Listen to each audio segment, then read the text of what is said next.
This is The Listening Tube. Hello, and thank you for putting your ear to the Listening Tube. I'm your host, Bob Woodley. On this episode, we'll hear about speed and temperature records and how to speak Italian. I have no guest this week, so it's just all me. He's a nut job, but he's still sharp. But first, Not the headlines. the reason I started this podcast 3.5 years ago now was because I didn't like the transformation that our media had undergone. It was no longer a source of information in the way it once was. Much of it had become one-sided tools of ideology, and we were summoned by the ones who had the same ideals as we have. After all, it's much more satisfying to read or hear something that confirms what you already believe, rather than having to process a viewpoint that may make you question your allegiances. While most of the legacy media leans to the left of the political spectrum, newer types of media have emerged on both television and most certainly radio, as well as digital platforms that only recently became easily discoverable have mostly leaned right, and it's beginning to level the playing field of influence. Fox News Channel is the exception, leading all news stations as well as many network programs in ratings. CNN and MSNBC audiences are dwarfed by Fox News, and it's safe to say not all of their viewers are right-wing. Could it be that Fox News is more centrist than their critics claim? Probably not, but more people get their news from Fox News than CNN and MSNBC combined. The real question isn't which one is better, the question is which one is news. And your definition of news might be different from the next guy's.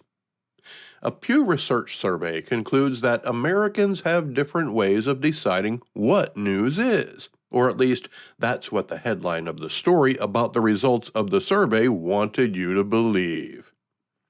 The story had 8 contributing authors and goes on in great detail about all the minutiae they could come up with when it comes to how news is consumed. It examined our perspective of sources and origins of what we consider news. It broke down how news makes us feel and how we rate the importance of news, not just as it relates to society, but also how it relates to our personal psyche. Almost 10,000 people had input on the results of the survey, including 13 journalists and 57 adults who took part in discussions about the question, what is news? The results of the survey were recorded and tabulated and examined in every possible way to gather as much insight as is possible. 8 researchers were needed to describe in layman's terms what all the research tells us. It's everything you never wanted to know about news, because none of it is news. In fact, the story even confirms that people still have a definition of news that is simple, despite the media trying to make it more complicated than it needs to be. I said on the pilot episode of The Listening Tube what the definition of news is, and the Pew survey agreed that news is information about current events the public wants or needs to know. The only modification to that definition is that people insist the information be accurate. We used to assume the information we got from the media was accurate, but now we have to remind them that they should make sure the information they give us is accurate. That's a sad commentary right there. But the Pew survey made it sound so much more complicated than it is. News isn't rocket surgery. You learn what happened, and then you tell the rest of us what happened. That's the media's job. That's what news is. Anything else is the equivalent of the results of the survey about news. It's all opinion. The Pew Research story about news is a compilation of our opinions about the news. All they did was tell us how we feel. That's not news. And it seems most Americans know it isn't news. We know that news is accurate information about current events we want or need to know. That doesn't include predictions or opinions about what the worst case scenario might bring. None of that is news. Neither is a Pew Research story about what we feel news is. Because the definition of news hasn't changed. What's changed is what the media passes off as news. Surveys like this one from the Pew Research Center aims to put doubt into people's minds by suggesting there are many different definitions of news simply by the questions they ask. They make it all right to create your own definition of news so that you can disqualify anything with which you disagree as not newsworthy. If we all have our own definition of news, as Pew suggests, then news loses its identity altogether. Without a common understanding of what news is, life becomes a simple matter of data being fired at us from every direction, by anyone, without justification or relevance. We, the public, will be the final arbiters of what we need or want to know, because we can't trust the so-called news to help us navigate through the fog. But in order to do that, we need to have the same definition of what news is. Most of us believe the definition of news is accurate information about current events the public wants or needs to know. If everybody had the same definition of news, the consumer would have more influence over what the media tells us. As it stands right now, they tell us what they want us to hear and omit the rest. Or they tell a story in a manipulative way to promote viewpoints or advance agendas. Agendai. Whatever the plural of agenda is. Look, I'm not telling you you can't trust the media. All I'm saying is that there's a difference between news and what we're being told by news organizations. Most of the stories they tell us are based on actual events, but we have to be able to recognize where the actual and the maybe diverge. Most so-called news today is conjecture. A lot of talking heads on TV and radio are keen to predict what might happen. Modern-day soothsayers disguised as experts and consultants. The modern media has gone from telling us what happened to what might happen, and depending upon who you watch or hear, you might be too concerned with the future instead of looking at where you are right now. The media has become very good at making us ignore what's actually happening in our neighborhoods, where people mostly live in harmony regardless of skin color or religion, and pay attention to the issues that they use to try to divide us. If they can get us to disagree on the definition of news itself, then their work is done. They will have devoured themselves by diluting their own credibility through diluting the very definition of news.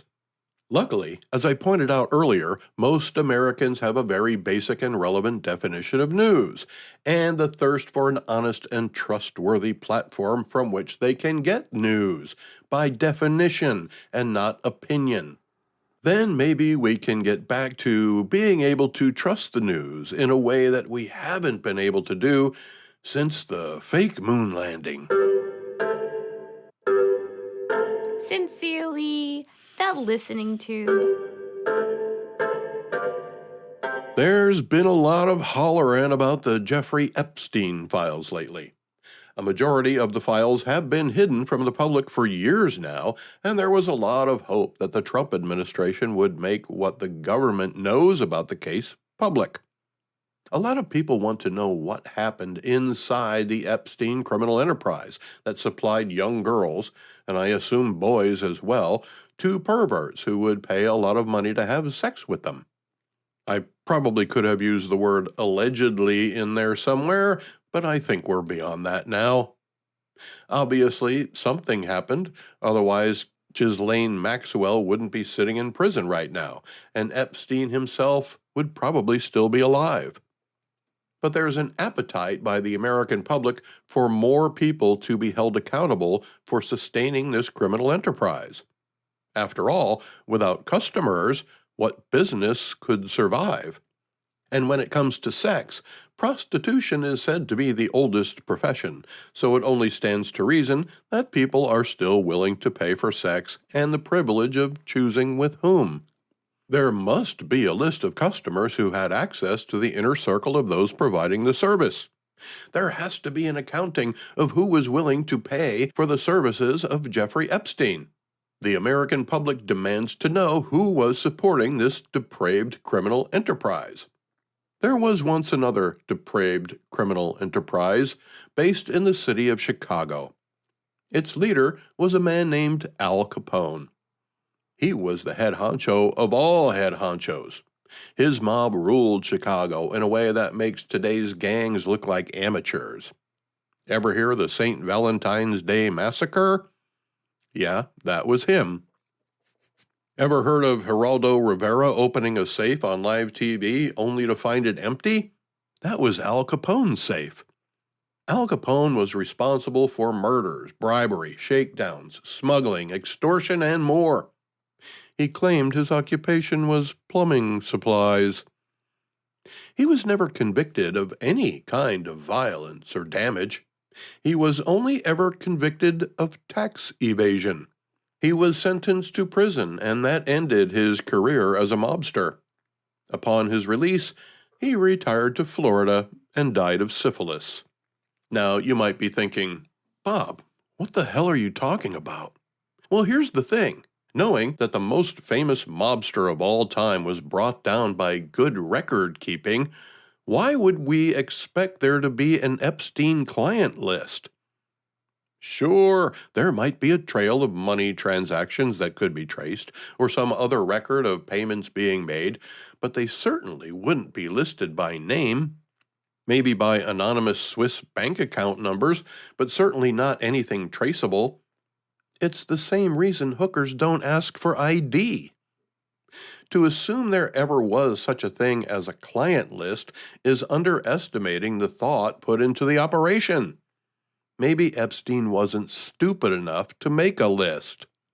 But we know there were victims. Only one of them has publicly identified someone as a customer. I couldn't find a list of names of victims, or even how many there were. Only that there were many. Most, if not all of them, should be legal adults now. I haven't seen anyone come forward and tell their story of what happened. Perhaps if more of them did that, it would help pull the lid off of anything the government might have been hiding for many years. Fear of retaliation is one reason why victims don't speak out. The media often show pictures of Jeffrey Epstein with influential people. Who knows what threats a young victim may have been told? Some are ashamed of what they tolerated, whether it be from fear or otherwise. Some think they can't afford the legal obligations required to seek justice. Regardless of what hurdles may have been present, they're gone now. The American public is behind you all the way. If you have anything to contribute to the mystery of what happened behind closed doors on Epstein Island or anywhere else he operated, now's the time to tell the world. Don't leave it up to the government to spill the beans when the can is right there in your hand. Look, the only reason Epstein would have kept a list is if he planned to blackmail people. The fact that he killed himself in prison is indicative of him not having any leverage at all over anybody, which means there probably wasn't a list. He had nothing he could use to hold anyone hostage. It's a risk you take when you don't want to get caught because of record keeping. The same thing happened to the Nazis after World War II. Because of the meticulous record-keeping of the Third Reich, the Allies were able to track down war criminals and account for the millions of lives lost in concentration camps.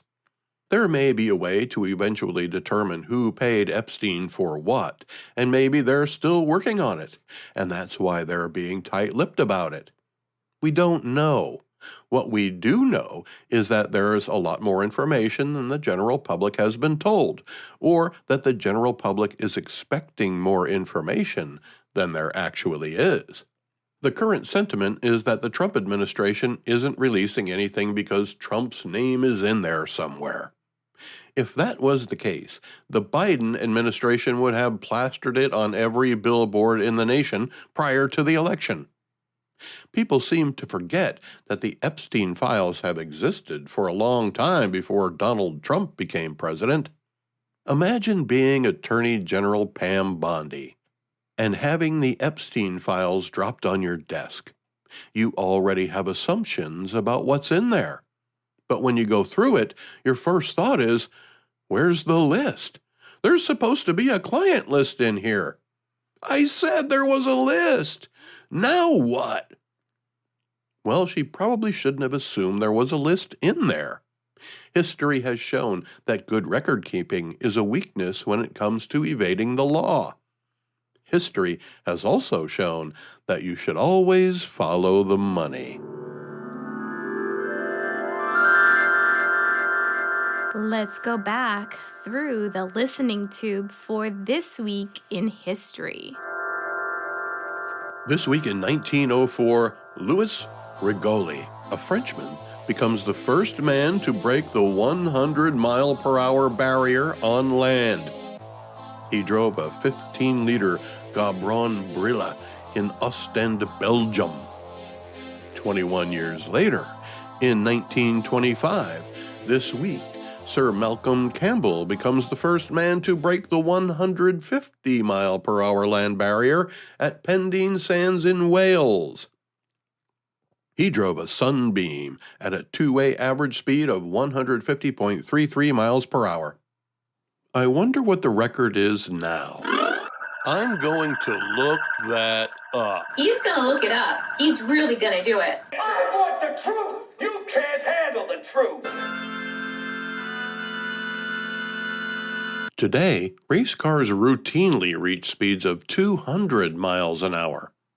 The current land speed record was achieved by Royal Air Force pilot Andy Green in 1997. He was driving, for lack of a better term, a car called Thrust SSC. The SSC stands for Supersonic Car, and that it was. Powered by two Rolls-Royce engines, the same kind that power the British version of the F-4 Phantom jet, the car registered a speed of 763 miles per hour, or 1,228 kilometers an hour.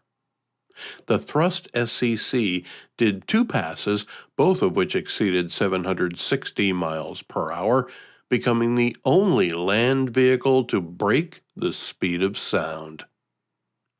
This week in 1929, the fascist government in Italy bans the use of foreign words. A lot of words have Roman origins, and Rome is in Italy, so that probably leaves a lot of words you can still use. But words with Greek origins might not be allowed. I wasn't there, so I'm just imagining what it might have been like. Certainly no German or English words were allowed, nor French, Belgian, or Dutch. If that were the case now, you couldn't say something like, "Pardon my French, but that law is just a bunch of shiza." There'll be a protest later where we'll be serving hors d'oeuvres. It's no wonder the Italians talk with their hands.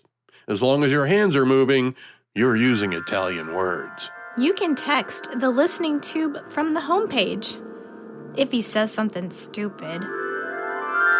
This week in 1962, Telstar relays the first publicly transmitted live transatlantic television program featuring Walter Cronkite.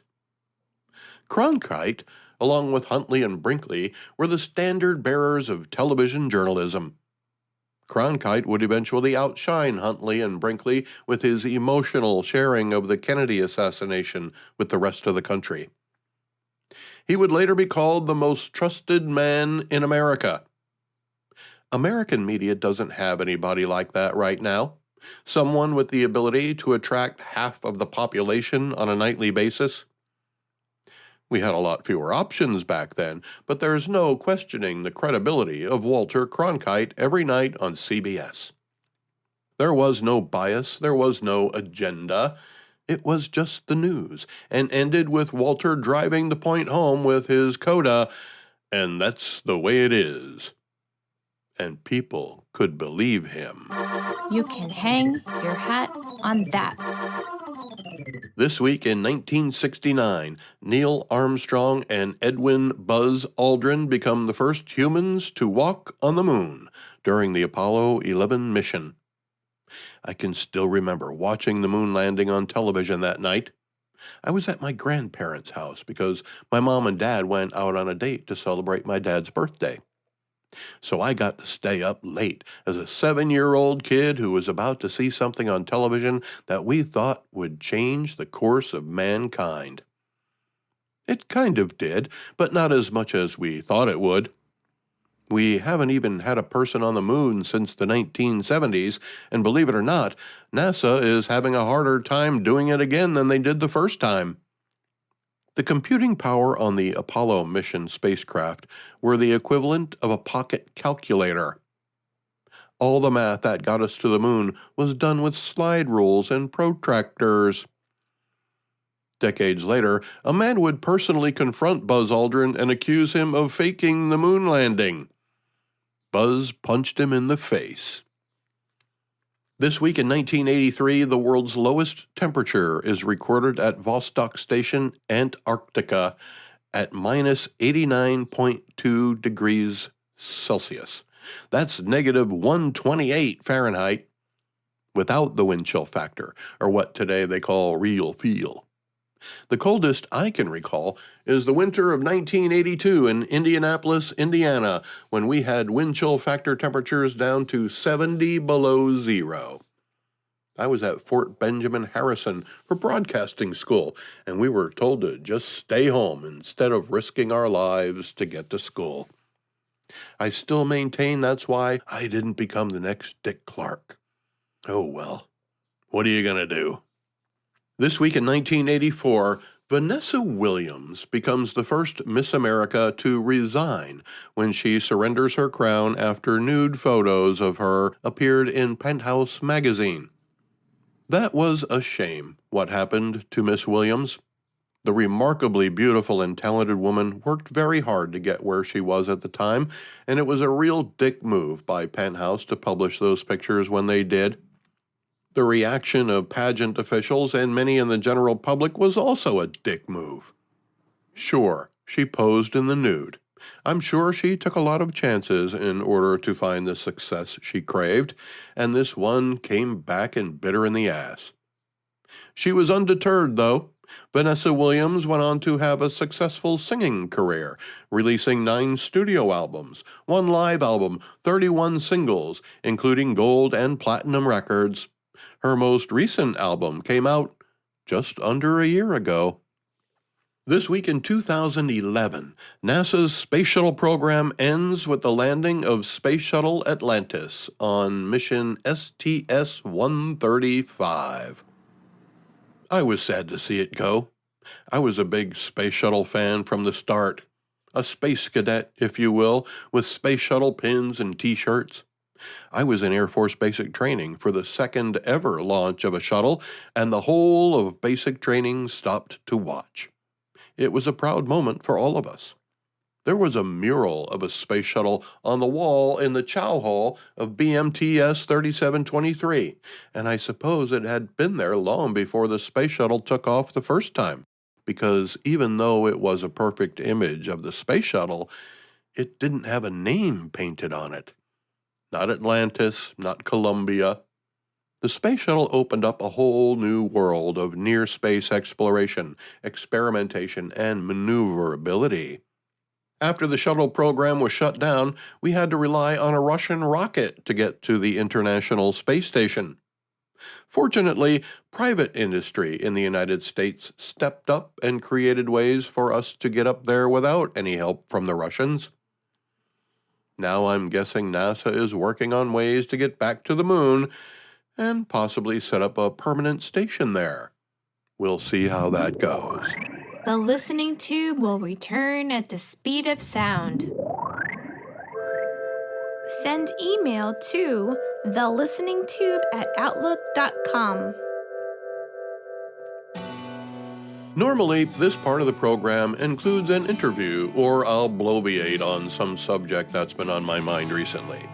But this time, there are a variety of things on which I would like to touch.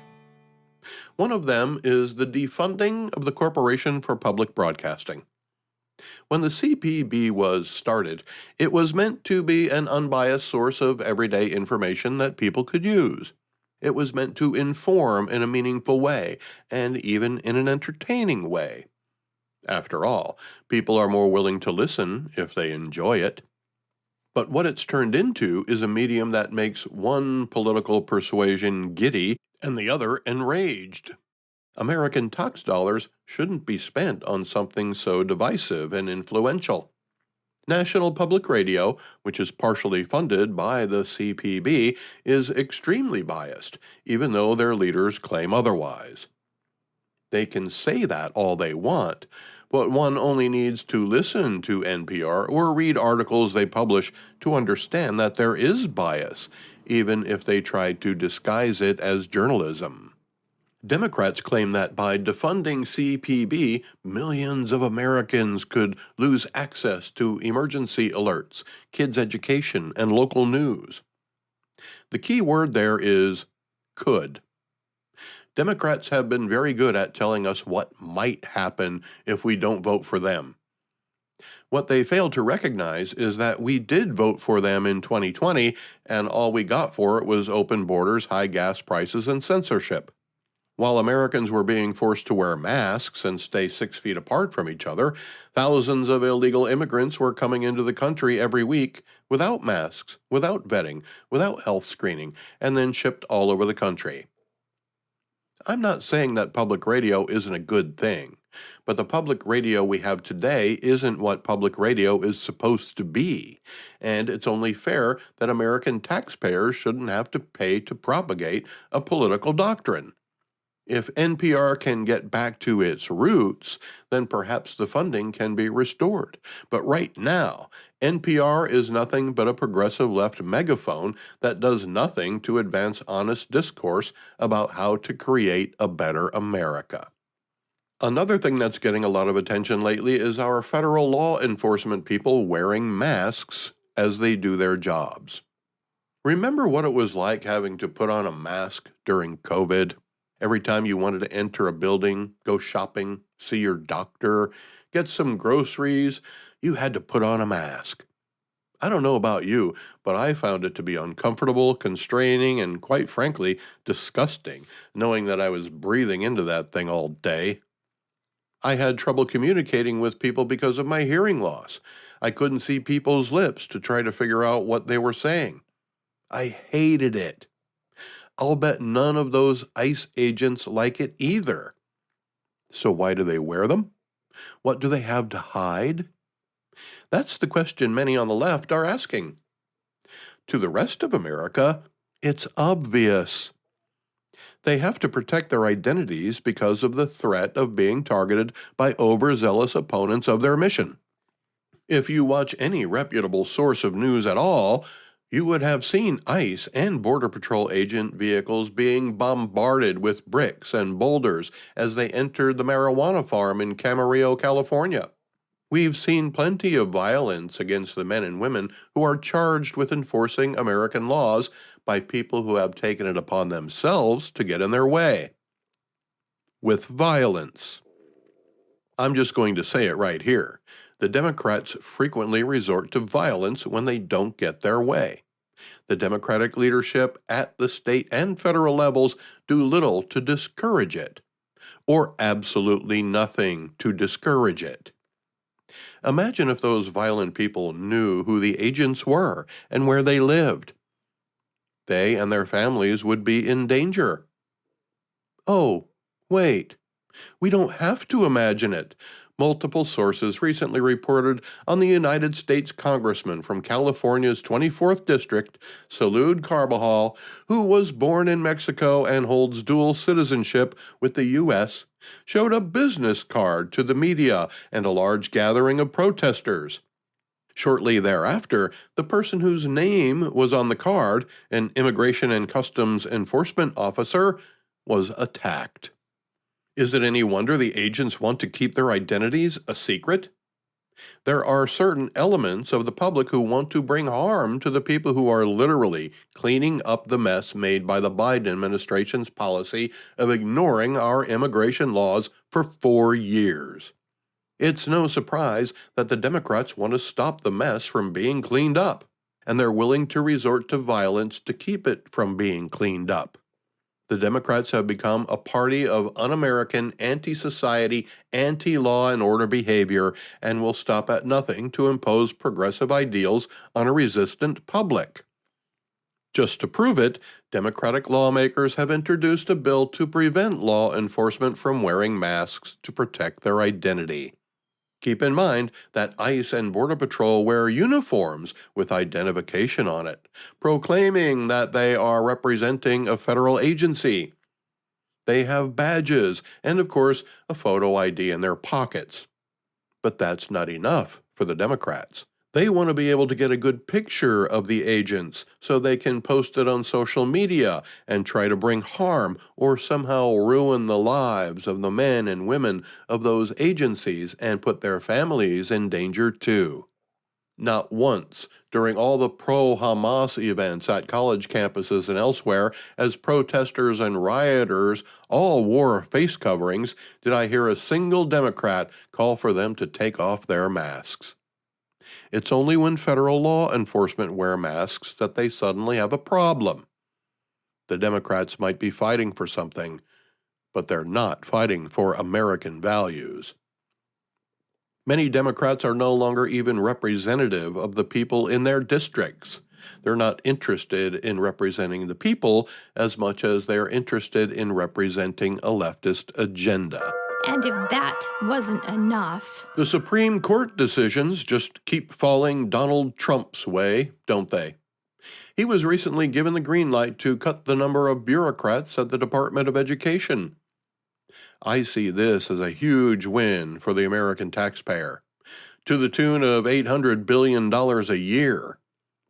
The amount of money that has been wasted by the Department of Education since 1980 is astronomical and inexcusable. Created by Jimmy Carter as a gift from the Democrats to the teachers' unions, the Department of Education has done less than nothing when it comes to improving education in America. I thank my lucky stars that I was in the last high school graduating class before the Department of Education was activated. While we still manage to produce people who are smart enough to stand out among their peers, the quality of education for most of us has deteriorated since the inception of the Department of Education. I've already mentioned on this program before that 20% of American adults can't read. That's pitiful. Math scores are way under standards. Harvard has a remedial math course. Harvard? Why would Harvard accept a student who needed a remedial math course? Since the Department of Education, even Harvard has had to lower the bar of what is an acceptable level of knowledge. $830 billion a year spent to make us less knowledgeable. I'm not saying that anyone younger than I is also dumber. People who are curious about a given subject will always find a way to learn more about it, and it's even easier now to be self-taught than it ever was. But we rely on our education systems to do a job. We pay taxes on our property in Pennsylvania to pay for the education of our children, whether you have them or not. We should be able to expect a minimum return on our investment. Some places do. Some places don't.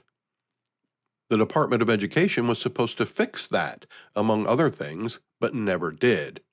The Department of Education needs to go, and teaching our children should be the responsibility of the local system, regulated by the state, not the federal government.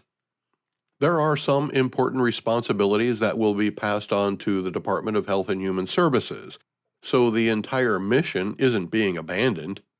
Functions that help children with learning disabilities and other programs will still exist. But clearly, the American taxpayer wasn't getting our money's worth out of the bloated and worthless Department of Education, nor were America's students. Less than half of students perform at grade level in reading and math.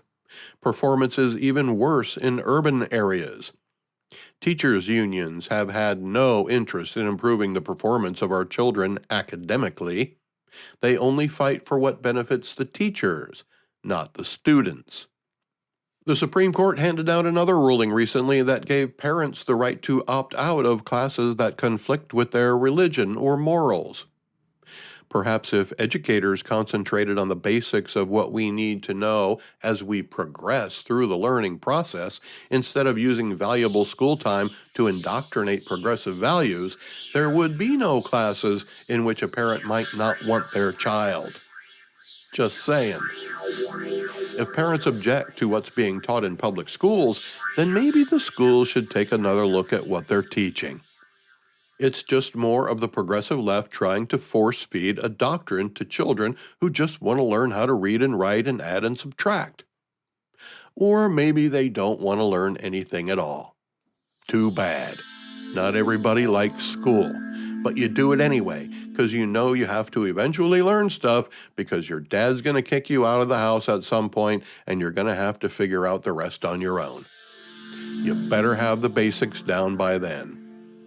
Unfortunately, the Department of Education has done nothing to prepare our young people for life on their own, and the results show it.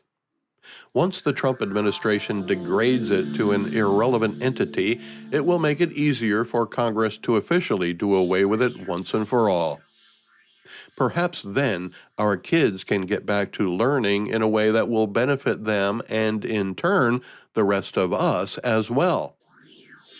For those of you with time blindness, I want to thank you for the most wonderful 3.5 days of my life. You really hung in there with me. The Listening Tube is written and produced by yours truly. Copyright 2025. Thank you for putting your ear to the Listening Tube. Listen next week when I'll chat with Dan Schaefer, a politician from the Show Me State. I'm your host, Bob Woodley, for Thou Ad Infinitum.